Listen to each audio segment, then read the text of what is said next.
Hi friends and family, it is your friend Sydney, if you have not forgotten about me. I have lived in Los Angeles, as many of you know, because I talk about it all the time.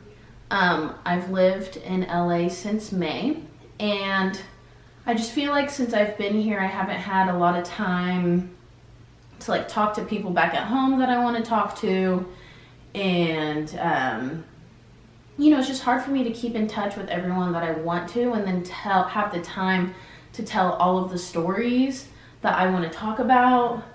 And so I just figured I would start a YouTube channel, because that would be the most streamlined way for me to just stay in touch with everyone back at home and all of my college friends and high school friends. And then I can tell everyone exactly what's been going on, because I've,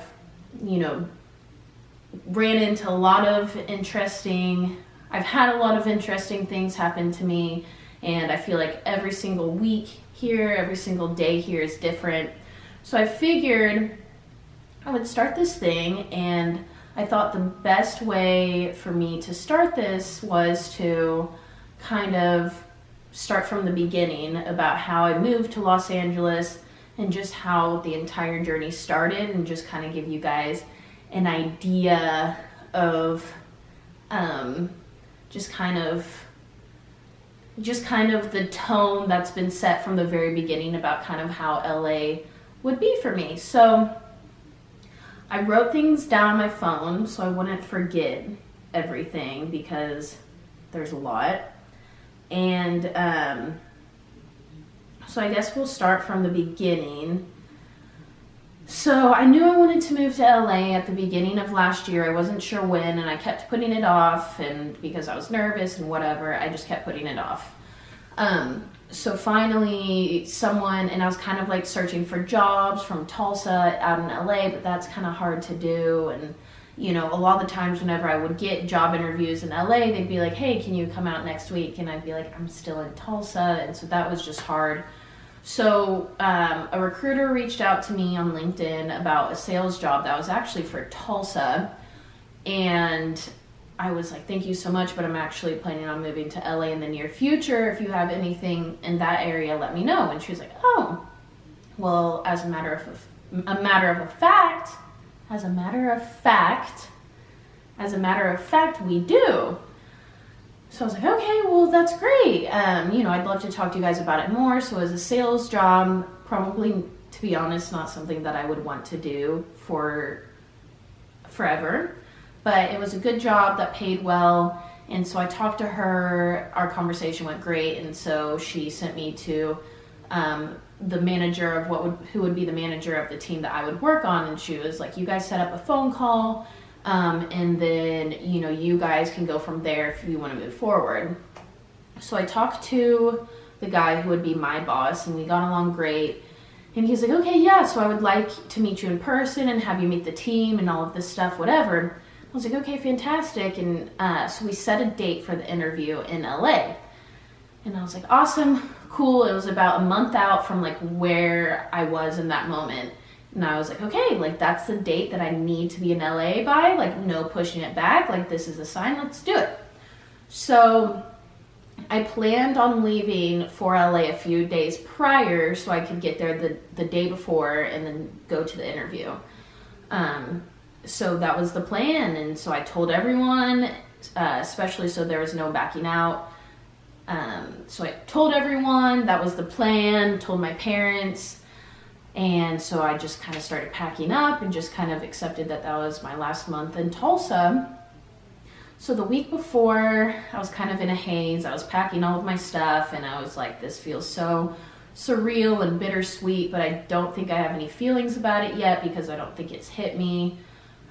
So I was kind of just going through the motions, and it was just it was just a crazy time in my life, even 8 months from now, because I was dealing with all of that, and that was overwhelming, and I was going through a breakup, which thank God now we're on very good terms. But all of that was just a lot for me to deal with in the moment. And so anyway, I was just, like I said, going through the motions, And the day before I leave, which is a Friday, and I have the interview that following Monday, I go to lunch with my mom and dad and my brother. And on the way to lunch, I checked my email, and I see a email from my potential boss. And so I open it up, and it's like, hey Sydney, just wanted to let you know that we filled your position with my baby being born so soon. I couldn't wait any longer. And I was like, oh shit, okay. I didn't know what to do, what to say. I was like, good luck, I get it, whatever.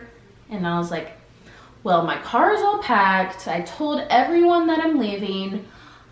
I can't back out now, so let's just go for it. So went anyway. Thank God I had wonderful family friends who let me live with them for the first month. Otherwise, I wouldn't have been able to do it.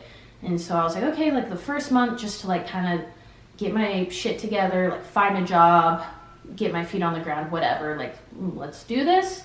So I was looking for jobs, and I landed on this brand ambassador job, which it's kind of big out here, and I'm sure in other bigger cities too, where it's the people that you see who are handing out samples and in grocery stores and things like that, at events, whatever. So I applied for that, and I got an interview, and they're like, okay, yeah, we like you, we want to hire you, whatever. How often do you want to work? Because you get to make your own schedule. And they paid pretty well, and I was like, I want this to be my full-time job. I want it to be 40 hours a week, whatever. They're like, awesome, we can do that for you. And I was like, okay, cool. And so I was like, cool, I have a full-time job that pays pretty well. I get to make my own schedule. Great. And so, they kind of started getting me some brands to represent, but they were like, it takes a little while to, get as many brands for a full-time job, but we'll get it for you. And I was like, okay. Wasn't sure what that meant, if that meant a month or whatever, but going forward, they just were not getting me work at all. So I was working, I said 40 hours a week, and they were giving me maybe 20 hours a week. So I was like, oh shit. So that was another thing that I was going through.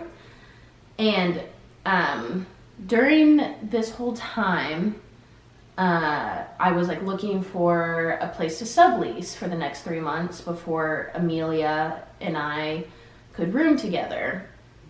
So I found this place to sublease, and sorry, I'm making sure. Oh yeah.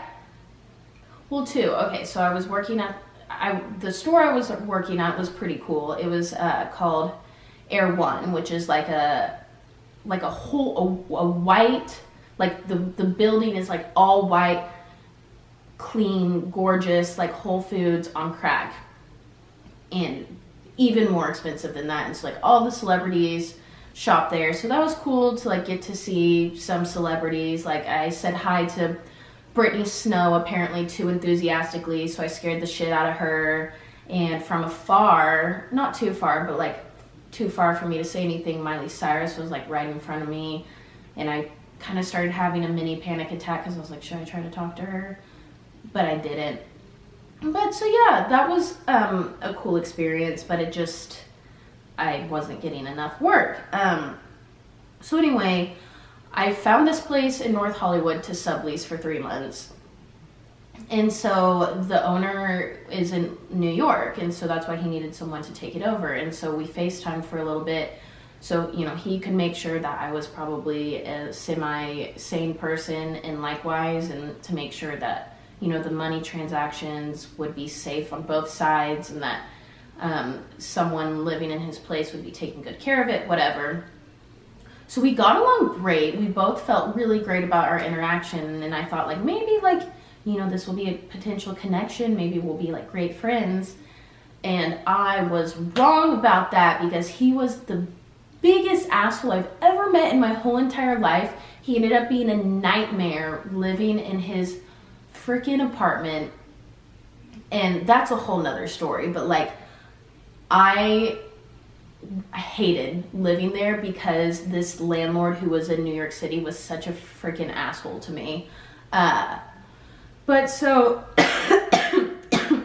Excuse me.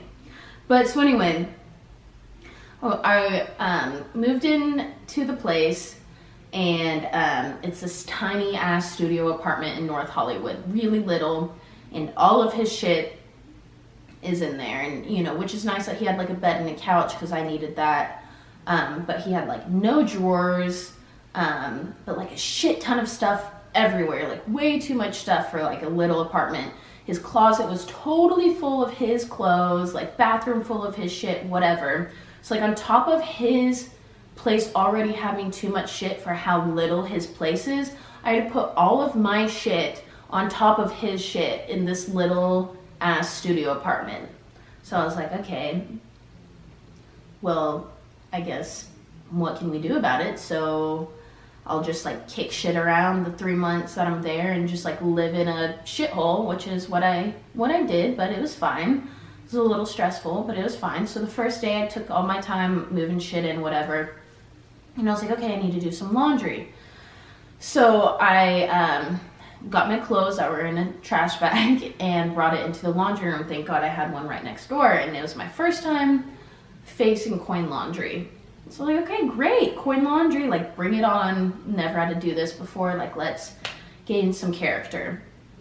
So put my laundry in there, and there was 3 slots for quarters, and so I had my 3 quarters, and I put a quarter in each slot, and I push it in and take it out, and it doesn't do anything, and so I do it again and again, and it's not doing anything. I'm like, and it's hot outside, it's summertime, it's June at this point, so it's like a little room with no AC, and I'm just like already stressed out, and I'm like sweating, like pouring sweat, and I'm like, what the hell is going on?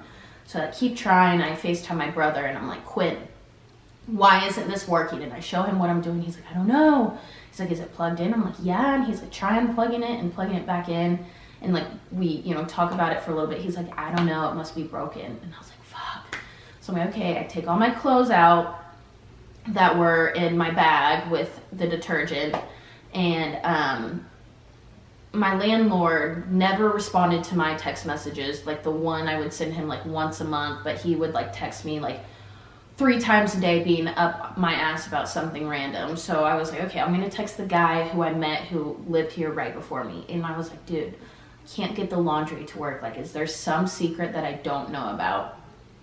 He's like, oh my God, yeah, like that same thing happened to me. There's 2 quarters go side by side in every slot. So it's $1.50, not 75 cents. And I was like, okay, why would anyone put a sign up that says that? Like, there's nothing that says that. So like, obviously if there's 3 little slots, I'm gonna think 3 little quarters. Like I'm not gonna be like, oh, okay, maybe 2, I don't know. So I was like, okay, great, well, thanks. So I'm like, okay, put the 2 quarters in each slot, push it in, and I'm like, oh, it goes, like, thank God. So I'm like, cool. All right, I'm already kind of stressed out, like I'm gonna cook dinner because I haven't really eaten.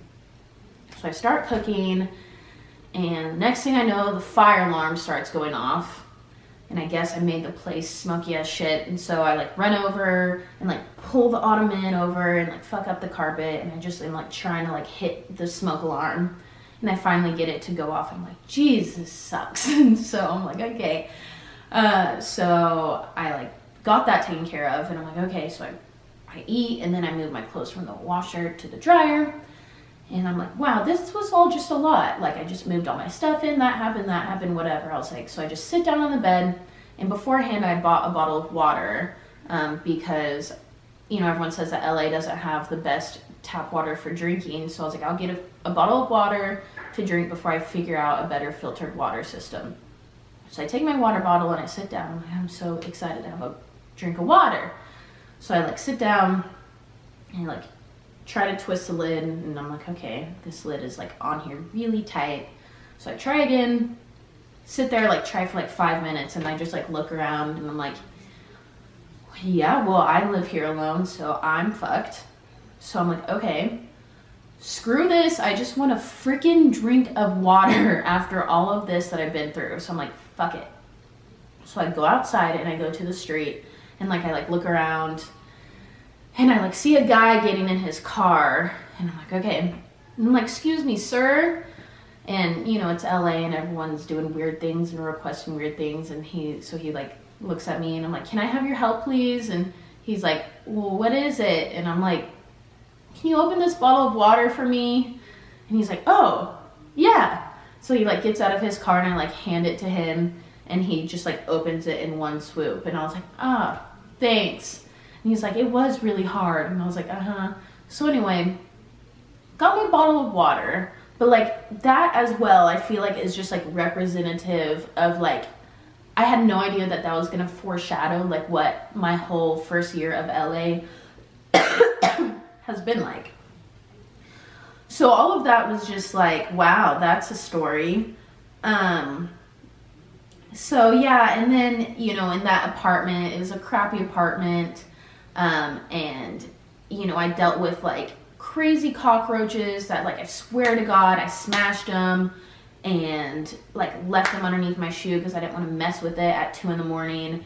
and like woke up and the shoe was gone and the cockroach was gone, or the shoe was moved over and the cockroach was gone. I was like, what? I just smashed the shit out of it. And then for like 2 weeks, my kitchen sink didn't work and I didn't have a dishwasher. So I literally couldn't cook because people were like, well, wash your shit in the shower. And I'm like, I'm not doing that. I'm paying a ton of money. So I keep reaching out to the landlord. He's not doing anything about it.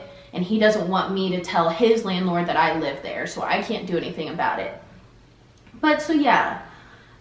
So not soon after, while I'm still living there, you know, I have some friends who live kind of nearby. So I would go over to their house. And so I'm parking at their house, in their neighborhood on the street. And like, as I'm parallel parking, like I kind of hear a noise and I was like, oh, what's that? And I was like, oh, I don't know. And so I'm like, okay, park, la la la.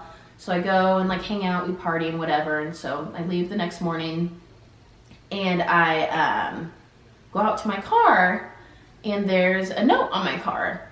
And it's like, hi, it's evident you hit my car with your wheel. I filed a police report. Like, here's my info. Thanks. Have a great day. Oh, sorry. That one was gross. Sorry. But, yeah, so I was like, oh, shit. And so, like, I looked at my wheel, and I was like, yep. And, like, I looked at their front, and I was like, yep. I was like, okay, I guess, like, I gotta deal with this. And so, another thing to put on my plate. And so, anyway, and I read all of this, like, while I was sitting in my car, and I was like, gosh, dang it. So, like, I set it down. I'm like, okay. So, I, like, pull out. Next thing I know, I get the shit hit out of me by another car that's coming by. Still don't know whose fault it was.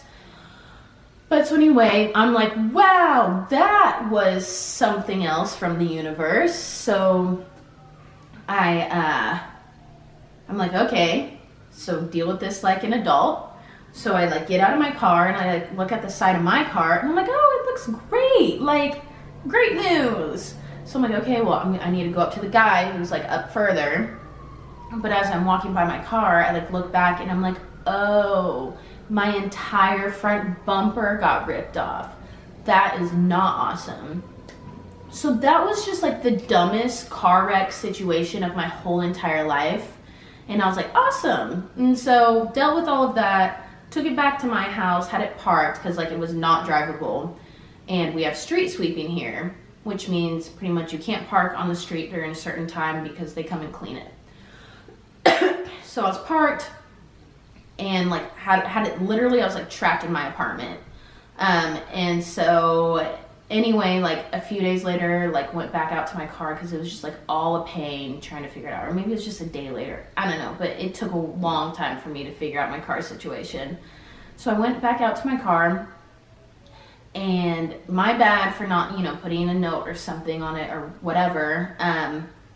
But it was there during street sweeping. And so the LA people just slapped a big fat $75 ticket on my already super screwed up car. And I was like, wow, this city is teaching me a lot of lessons that at the moment don't feel very good at all. So yeah, that happened, and I just kind of wanted to give everyone a taste of, or just like some insight about like, kind of how like, I feel like everyone thinks I am all over the place out here because I am, and because I think that's kind of just how the city is. It's probably just a little bit how I am too, but it's just a different world out here. But nonetheless, I'm very, very grateful for all of it. I think it's the best thing I've ever done for myself. I know I will never regret it. But yeah, I've it's just been wild. But I've had lots of fun times too. But these are now stories that I think are funny. But in the moment, I was like, holy crap, I went through. That just was like, just a lot. But I'm doing a different job like every week. At the moment, I'm still trying to figure it out, but it's a blast and a little stressful, a lot stressful, but it's a blast. You know, I've been living on an air mattress, which at some point I'll give you guys a house tour, and I've been living on an air mattress and I don't have drawers in my room, so I'm just embracing the charm of like the LA struggle, because I'm sure there'll be a time where I look back and think that this is just, you know, that this is just funny.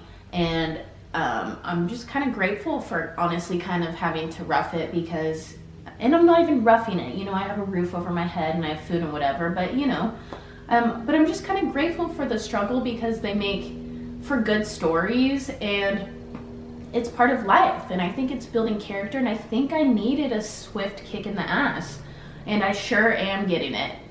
But so anyway, this is just a way for me to stay connected to all my friends and family. So I'll start doing this like once a weekish, and I have lots more crazy stories to tell. So thanks everyone who is watching, and I love everyone who wants to, you know, stay in the loop with me.